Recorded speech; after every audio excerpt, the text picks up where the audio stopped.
E aí, pessoal, sejam muito bem-vindos a mais um material educacional trazido pela Forge College. Dando sequência à nossa trilha Programming with Solana, o avanço agora acontece logo após a integração do BORCH. Fazer o sistema funcional é apenas o básico, né? Mas agora chegou a hora de realmente refinar a engenharia. O nosso objetivo aqui é dominar de forma definitiva a otimização da serialização BORCH e seus testes. Vamos lá! O roteiro de hoje é super ágil. Vamos passar rapidinho por 5 blocos. 1. O custo de cada byte. 2. A ordem dos fatores. 3. O confronto do ingênuo versus otimizado. 4. Testes de ida e volta. E, para fechar o ciclo, prevenindo regressões no CI. Parte 1. O custo de cada byte.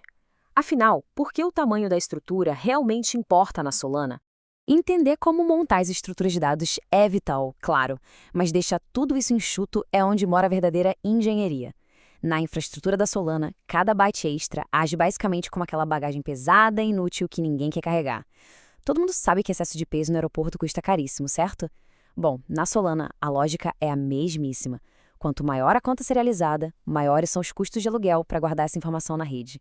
Isso sem falar no gargalo absurdo no consumo de largura de banda das requisições RPC. Pagar aluguel por espaço vazio ou mal otimizado não faz o menor sentido. O inchaço dos dados é literalmente o grande inimigo da escalabilidade. Parte 2. A ordem dos fatores. Entendendo os campos de dados. Para otimizar, a gente precisa primeiro entender a mecânica da coisa. Como é que as estruturas criadas em Rust viram bytes crus durante a serialização? De um lado dessa arena de dados, temos as primitivas de tamanho fixo, tipo os velhos conhecidos inteiros U64. Essas primitivas são super estáveis, fáceis de lidar e permitem que a serialização grave tudo de forma contínua, ou seja, inline. Mas, do outro lado, operam os campos de comprimento variável, como strings ou vetores. Esses caras são muito mais imprevisíveis dentro de uma planta de engenharia porque eles sempre vão exigir um prefixo de comprimento antes de despejar o conteúdo real em bytes. Se a gente misturar esses dois tipos incompatíveis sem critério, buracos e ineficiências começam a pipocar na estrutura. E ninguém quer isso. Parte 3. Ingênuo versus otimizado. Chegou a hora de comparar os esquemas de código. Olhando para essa versão ingênua logo ali à esquerda, nossa, é uma verdadeira salada de dados. Tem o número U64, seguido por uma string, depois outro U64 e, no fim, um vector. Reparem como os campos variáveis em laranja, que exigem prefixos e bagunçam o espaço, estão todos intercalados. Isso força o BORCH a ficar constantemente se ajustando para calcular espaços bem no meio de dados puros. Pura perda de energia. Já na versão otimizada, à direita, existe uma engenharia deliberada e planejada. A sacada genial aqui é criar um bloco sólido, reunindo todas as primitivas de tamanho fixo logo no comecinho da estrutura. Os campos variáveis, aqueles em laranja, foram graciosamente realocados lá para a base do pacote. Uma reordenação visual super simples, mas com resultado técnico absolutamente impressionante. E a recompensa por essa organização e bom planejamento é muito tangível. O layout ingênuo incha para um total de 78 bytes na serialização. Porém, a versão otimizada bate a marca enxuta de apenas 70 bytes. 8 bytes de economia pode até parecer um mero detalhe, né?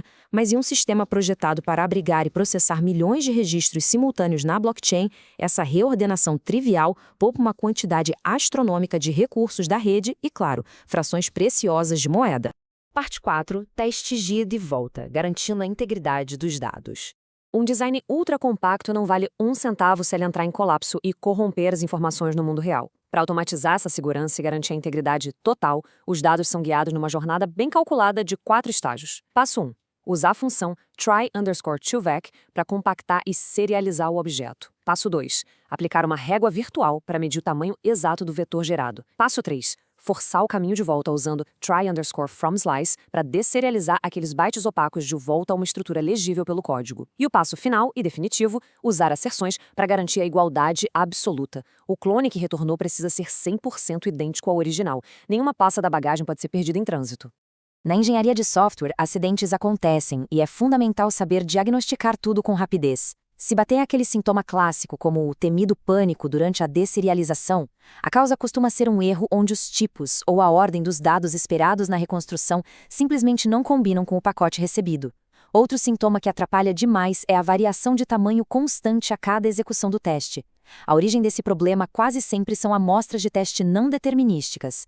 Se a gente usar campos aleatórios como carimbos de data e hora ou IDs gerados na hora, a medição vira uma montanha-russa inútil. A regra de ouro é clara: adotar dados de amostragem totalmente estáticos e imutáveis para garantir testes confiáveis. Parte 5. Prevenindo regressões. Automação de CI ao longo prazo.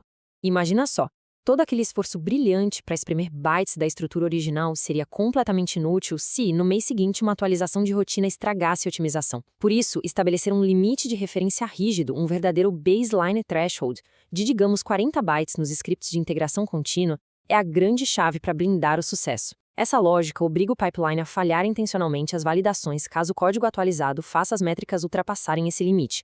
É como um alarme de segurança automático que barra o lançamento e protege o projeto do inchaço muito antes que ele atinja a rede principal. Fantástico, né?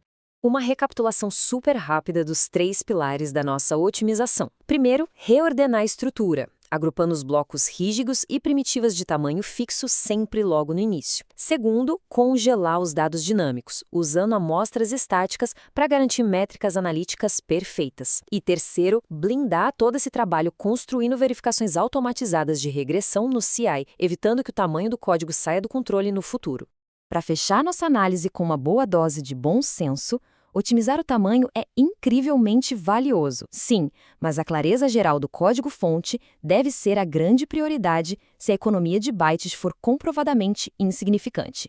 O equilíbrio é, de fato, a marca de um ótimo sistema. Vale lembrar que este material de hoje é uma iniciativa educacional da Forge College.